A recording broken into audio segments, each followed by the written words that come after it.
तो रक्षाबंधन का त्यौहार आ रहा है, तो बेटियों का याद आना स्वाभाविक है। इसी संदर्भ में मैं महाकवि सुशीला के समग्र काव्यखंड से अपनी कविता का पाठ कर रहा हूँ। इसका संपादन डॉक्टर पवित्र कुमार शर्मा ने किया है और रवीना प्रकाशन के द्वारा ये प्रकाशित है।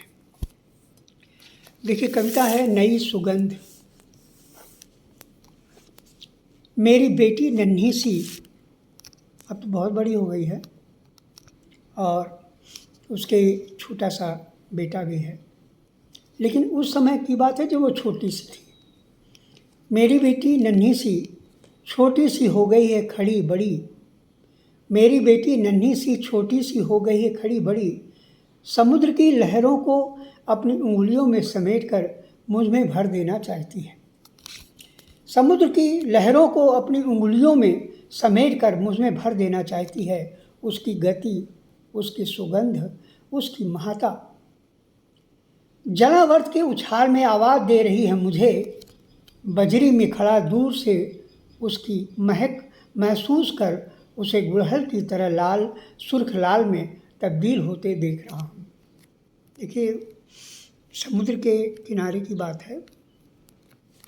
वो समुद्र में जो पाठ है समुद्र का, जुहू का, उसके संदर्भ में ये कविता आई है। तो समुद्र को देख के बहुत खुश होती है। उस पर मैंने लिखा है, मेरी बेटी नन्ही सी, छोटी सी हो गई है खड़ी बड़ी। समुद्र की लहरों को अपनी उंगलियों में समेट कर मुझ में भर देना चाहती है। उसकी गति, उसकी सुगंध, उसकी महत्ता जलावर्त के उछाल में आवाज़ दे रही है मुझे। बजरी में खड़ा दूर से उसकी महक महसूस कर उसे गुड़हल की तरह लाल सुर्ख लाल में तब्दील होते हुए देख रहा हूँ।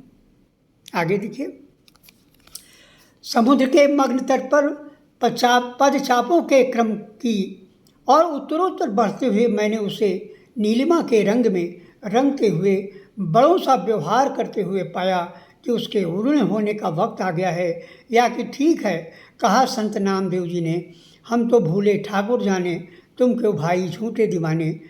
नाला अपने आप सागर हुआ, काहे के कारण रोता हूँ कुआं। देखिए, इसमें जो अनायास हम लोग चिंता करते हैं कि मेरी बेटी बड़ी हो गई है तो मैं कैसे ब्याह करूँगा, कैसे उसकी सेवा पालन करूँगा, ये सब चिंता उस पर छोड़ देना चाहिए। इस संदर्भ में मैंने इसीलिए संत नामदेव का जिक्र किया है। देखिए, समुद्र के मग्न तट पर पदचापों के क्रम की और उत्तरोत्तर बढ़ते हुए मैंने उसे नीलिमा के रंग में रंगते हुए बाड़ुआ सा व्यवहार करते हुए पाया कि उसके उड़न होने का वक्त आ गया है। या कि ठीक है, कहा संत नामदेव जी ने, हम तो भूले ठाकुर जाने, तुम क्यों भाई झूठ दीवाने। नाला अपने आप सागर हुआ, काहे के कारण रोता है कुआं। नाला अपने आप सागर हुआ, काहे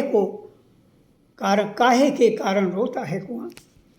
अब आगे देखिए, कुछ ऐसा ही इस बड़ी होती हुई दुनिया में जली रुआसा आँखों से ताक रही उनकी सारी क्रियाओं की मुग्धता मेरी बेटी अपने कोमल महीन स्वर द्वारा सधे कंठ से बातचीत में व्यस्त है। तरंगों की फुदक से मुझे कुछ भी नहीं सुनाई पड़ रहा, साएं साएं झाएं झाएं के अलावा, और वह है कि अपने प्रेमाकुल स्वरों को समुद्र की तलहटी पर छोड़ती जा रही है।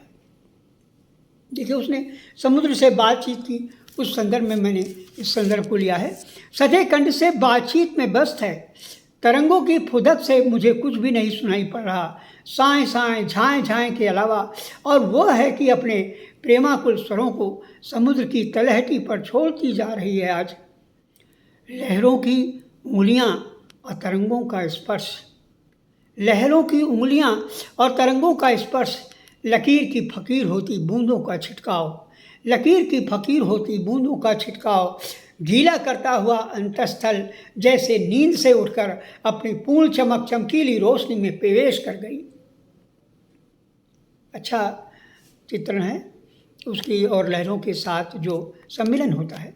लहरों की उंगलियां और तरंगों का स्पर्श, लकीर की फ़कीर होती बूंदों का छिटकाव गीला करता हुआ अंतस्थ जैसे नींद से उठकर अपनी पूर्ण चमक चमकीली रोशनी में प्रवेश कर गई। कुछ असामान्य सा लगा समुद्र के साथ बहिर्मुखी होकर खुलकर बातें करना, चुनौती का दूरगामी प्रभाव, निर्णय पर खड़ा अपनी बात कह रहा, लगता है तलाश रही अपनी पहचान, बस सब कुछ ठहर गई एक नई सुगंध, बड़ी हो रही है हमारी नन्ही सी छोटी सी बिटिया। ये अंतिम इसका पैरा देखिए, मैं फिर से पढ़ रहा हूँ।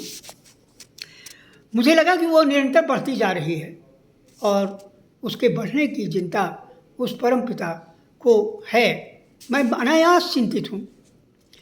कुछ असामान्य सा लगा समुद्र के साथ बहिर्मुख होकर खुलकर बातें करना, चुनौती का दूरगामी प्रभाव, निर्णय पर खड़ा अपनी बात कह रहा, लगता है तलाश रही अपनी पहचान, बस सब कुछ ठहर गई एक नई सुगंध, बस सब कुछ ठहर गई एक नई सुगंध, बड़ी हो रही है हमारी नन्ही सी छोटी सी बिटिया, बड़ी हो रही है हमारी नन्ही सी छोटी सी बिटिया।